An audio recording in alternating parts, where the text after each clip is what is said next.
আসসালামু আলাইকুম। মিরপুর ওয়েস্ট ইন্ডিজের বিপক্ষে ওয়ানডে সিরিজ জয়ের পর এবার চট্টগ্রামে ৩ ম্যাচের টি-টোয়েন্টি সিরিজে ওয়েস্ট ইন্ডিজের মুখোমুখি হচ্ছে বাংলাদেশ দল। সোমবার প্রথম টি-টোয়েন্টি ম্যাচের মধ্য দিয়ে শুরু হচ্ছে এই সিরিজ। এই ফরম্যাটে সর্বশেষ আফগানিস্তান বিপক্ষে ৩-০ সিরিজ জিতেছিল টাইগাররা। তাছাড়া গত এশিয়া কাপেও মোটামুটি ভালোই করেছিল লিটন দাসের দল।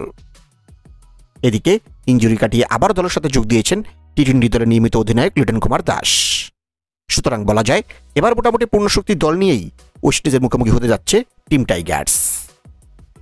তবে এখন প্রশ্ন, প্রথম টি-টোয়েন্টি ম্যাচে কেমন হতে পারে টাইগারদের শক্তিশালী একাদশ?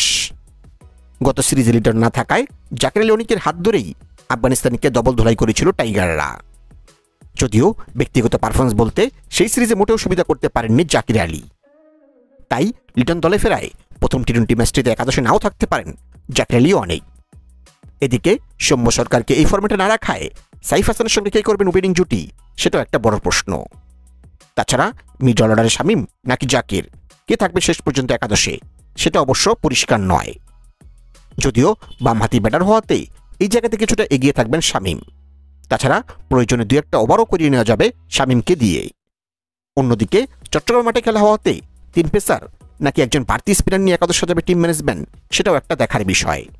তো চলুন সবকিছু বিবেচনা করে দেখে নেই প্রথম টি-টোয়েন্টি ম্যাচে ওয়েস্ট ইন্ডিজ বিপক্ষে তাহলে কেমন হতে পারে টাইগারদের সম্ভাব্য সেরা একাদশটি। Number 1 Saif Hassan, top order batsman.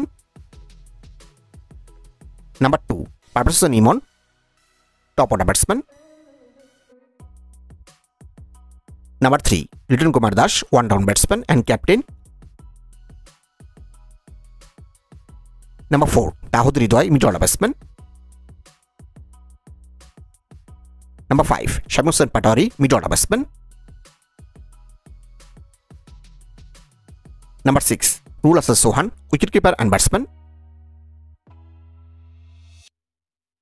Number 7 Sheikh Mehdi Hassan, bowling all-rounder.